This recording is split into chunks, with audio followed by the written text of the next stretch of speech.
Whoa, baby, what is up, everybody? We're taking it back. We're taking it back old school, back to around 2007. And this is the scariest moment of my life. I wasn't driving, I was the passenger, and this still is one of the craziest moments that's ever happened to me. Woo!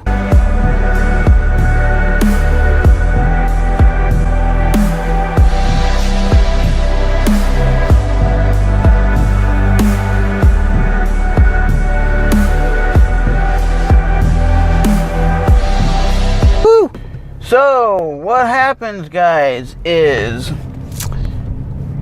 me and another family member were driving in California, getting ready to go eat at In-N-Out Burger. And there's two ways to get there. There's one way that you could take the freeway on-ramp and get to it pretty quick in like 15 minutes.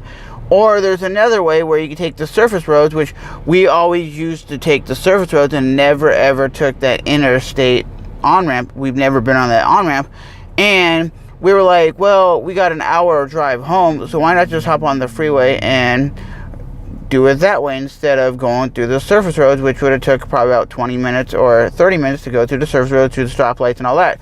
And when we're pulling onto the on-ramp to go, because the on-ramp just went up like this, up and over the freeway and back down. So it went up like this and kind of like that. And there was a center divider on each side to divide the coming traffic that's going on to the service road and the traffic that's going on to the so what happens is after we get up and over onto the top of the on-ramp, this lady that was probably around 75, 80 ends up driving on my side of the road, and she was driving with no headlights on, no headlights, no nothing. So when you're driving, I'll give you a context, it's around 8 o'clock at night. So it is kind of dark out, and it wasn't in the summertime, it was the winter time, so you know the winter time is significantly darker at that time. So we're cruising, and put it this way, I'm in the passenger seat, right? And we're cruising along at like 40 miles per hour, and I look up and I'm like, oh shit, and I yell it, and next thing I know, we're just smash head first the front of my family's car into this car. And the funny thing is, she's like, I drive this road every day for 20 years, and that's possible. But the weird thing is, when the cops got there within like 10 minutes, they asked her, like, why were your headlights off? And he goes, oh, when they hit me, I turned my headlights off, turned my radio off, and turned my car off. Normally, when you get hit in a head-on car crash, you're not worrying about turning your headlights off and turning your radio off. You don't do that. You're so discombobulated. You just are like, what the hell just happened? Like, am I okay? Whoop-de-whoop. But nah, this lady, we go to find out, the scary part is, she was on prescription drugs. And a lot of those say, do not drive or operate heavy machineries or like motor vehicles. And she almost cost me and my other family members life that night. So I just believe this lady was always in the wrong. She was in the wrong. And to me, to this day, they always say everything in life happens for a reason, but what's the reasoning for that situation? So to this day, I don't know what the reasoning is that this incident actually took place. All I know is they say everything in life happens for a reason. This lady ended up almost costing us our life. And for me personally, I will always say this when it comes to older people in general driving. I think personally, I don't care if you're on a motorcycle, you're in a two-wheel, you're in a car. There's got to be a point where when you get to a certain age, like old-wise, that you've got to be able to, the Department of Motor Vehicles got to step in and say, hey, you're 65 years old, you're 70 years old, you need to actually take the driving test again. You need to come in and actually take your test again, because a lot of these older people do not understand what to do. They're too scared on the road. They drive at like 40 miles per hour when the speed limit is like 60, or I should say when the speed limit is 80 kilometers, they're doing 40 kilometers, and that's not a great thing when you're supposed to be out driving, having a good time. I believe there's a point where you have to say enough is enough. You're 75.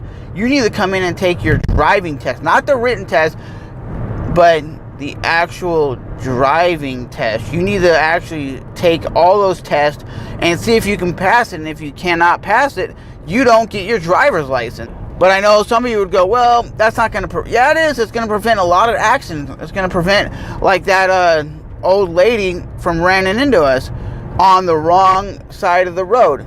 Like I said, we were going onto the freeway, and this lady was coming on the freeway on-ramp, but going towards us. So she had to go way up and around the center divider to smash right into us. And I don't even know how she did it or what. Some people have said to this day, was the lady trying to commit suicide? Was the lady trying to hurt herself? Was the lady trying to do something like that? Because like I said, if you're on prescription drugs, hardcore prescription drugs, some of these always say side effects is suicide. And sometimes the way of doing suicide is to get in your car and you let somebody else smash into you and you die. And I don't want to see that by anybody, but that's why I don't like taking any type of prescription drugs. I think I hate that when they're like, you're sick, you need this. I'm like, fuck off. I'm not taking that dumbass stuff. I don't need that. But I hardly ever even take aspirin. Okay? That's how much I hate taking medicine. But at the end of the day, that is my scariest situation. Let me know what your scariest situation is on a motorcycle or in a car. The other person that was in my car had PTSD for a while. And you go, yeah, right. No, they did. They would actually get in the car and have freakouts. They would actually be scared to drive. They'd get in and go. And they would flinch when cars were coming. And that was PTSD. PTSD is not just military related. For all you people out there who think it might just be military related. Woo, woo, woo, woo, woo. I wish I would have got that on camera for you guys. Right when I pulled in the driveway, right on my fence was a owl. I've never seen an owl in person.